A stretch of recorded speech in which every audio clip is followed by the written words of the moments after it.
I'm sure you want to see a response from your team tomorrow. Very difficult team to go up against when you're looking for that. I mean, what beyond the result itself, what do you want to see from your team tomorrow?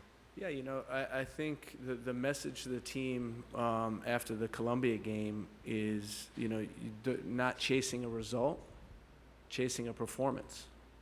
So if we look after the game and we see, 11 guys, 16 guys, performing at an 8 out of 10 level, that will be enough. We know Brazil's a very good team, but for us, it's about how do we perform at our highest level against teams like this. Looking back in the Colombia game, I think the first 60 minutes were okay. And then I think the last 30 minutes, went to pieces. And that's something we want to avoid. Normally our solutions are very impactful and really help us get the result in a game. And in this case, in this game, it wasn't the case. So for us, it's about, again, really focusing on the performance rather than the result. McKelly?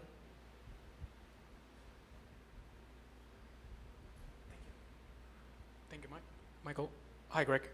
A little bit of a follow-up, but I wanted to ask you about the last 48 hours, how you deal with the human nature of your players digesting what happened against Colombia, and again, the human nature of wanting to make a statement, a response on the field, how you control that, because at the end it's a friendly match, you want to test, maybe try different things, but I'm guessing your players are eager to go to the field and make a statement, again, of what happened against Colombia.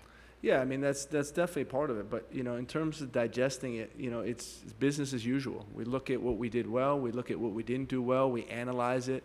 We were very critical of some situations on the field. But, the guys are, they see that also. It's not, it's not personal. We wanted to, to play better in that game, especially towards the end of the game. We gave away goals too easily in that game, and we talked about that. And if we're going to have a chance to get a result in this game, we can't make the same mistakes, and we're prepared for that. But the mood is good, the mindset is good, and ready to go out and compete against Brazil. We'll do Steve and then Jeff to your right. Greg, what's latest with Tyler and also with Josh, and where things stand with them for this game and beyond? Yeah, Josh is progressing well. He won't take part in this game, but he is progressing well. I think he's out at Orlando City's training ground right now doing a session by himself with a trainer. Tyler will be available to play limited minutes, and my guess is it's under 45 minutes that he's able to play. Jeff? Greg, when you find your players making individual mistakes on the ball, I mean, how do you address that within the team? I mean, does that involve a tactical tweak to maybe not put themselves in those situations, or is it really just addressing what that individual did? It's actually everything, Jeff. In that last part of the game, I think we were passing into pressure, so we put players in difficult situations.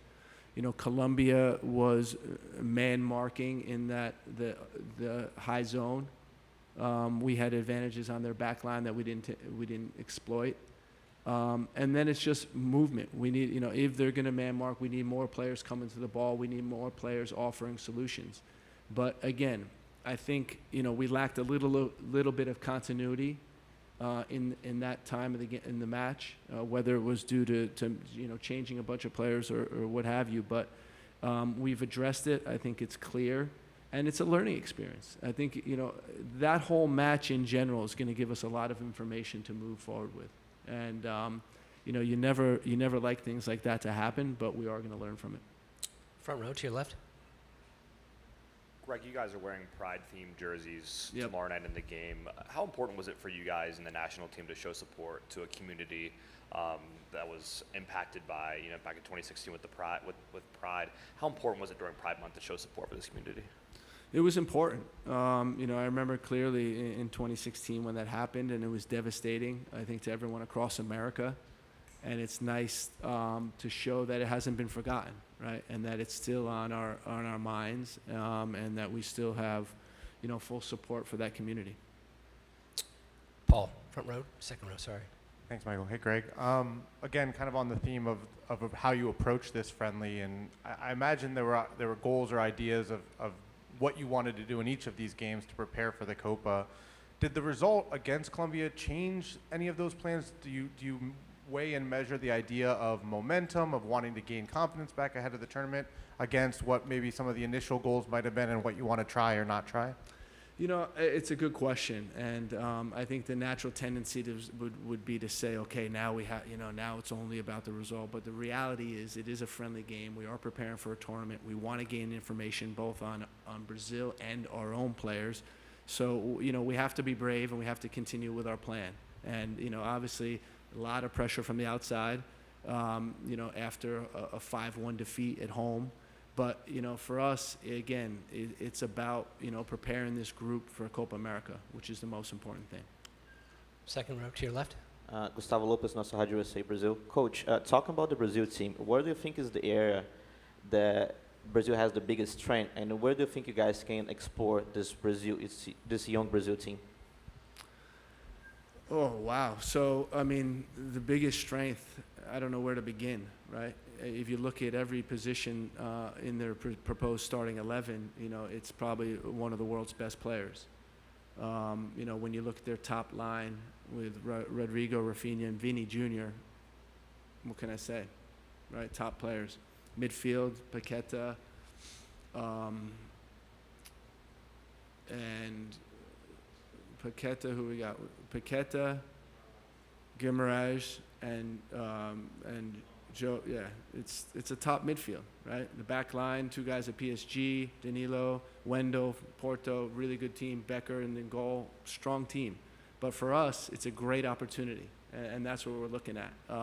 You know, I told the boys before in the meeting just then, an opportunity to play Brazil is always memorable.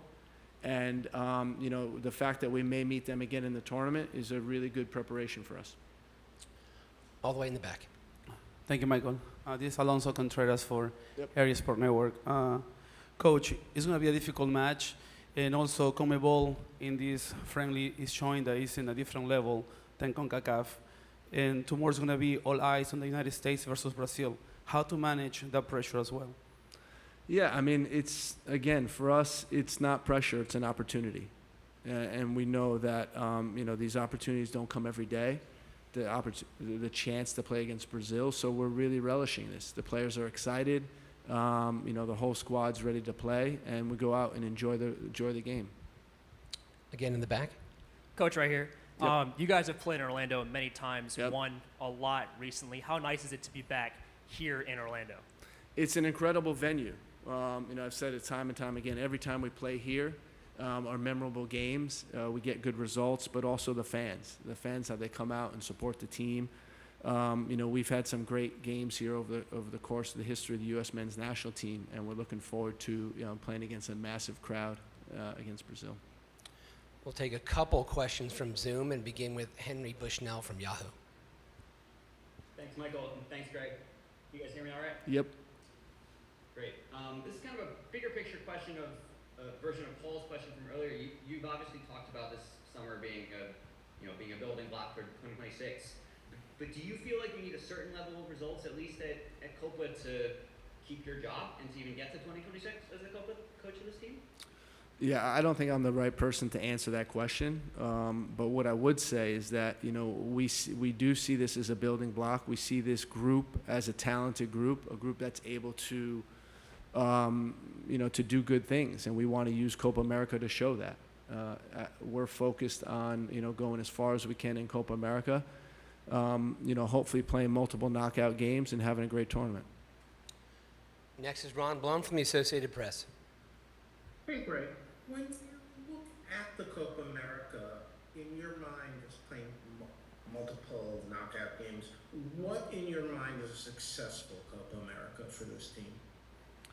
It's a good question, and for us, it's you know, it starts with navigating through the group phase. We know you know, we have some good opponents, and that's not going to be easy. But then it comes with, you know, performing at the best levels we can. And again, you know, I think this group is really talented. I think we can beat top teams, but we have to go show it. You know, we've talked a lot about, doing it. And for us, it's really about the performance, going out there and having a solid performance that you put yourself in position to actually go ahead and win. Our last question comes from Andrew Jones. Thank you, Michael. Greg, we talked to Chris Richards yesterday. He talked about the 65, 70 minutes of being right there with Colombia for the end of the game. Did you feel, outside of course the individual team still showed the right way of playing that you want to see them play outside of the six? I mean, it's really difficult when you lose 5-1 to take a ton of positives from it, but there were positive moments. Rewatching the game, there was a period where we got ourselves back into the game after not a great start. We started to establish some dominance over Colombia, and when we got the goal, and then again, I think we're most disappointed with the last 25 minutes of the game, but it's something to learn from. And we know that, and we know we made mistakes, and we got to improve.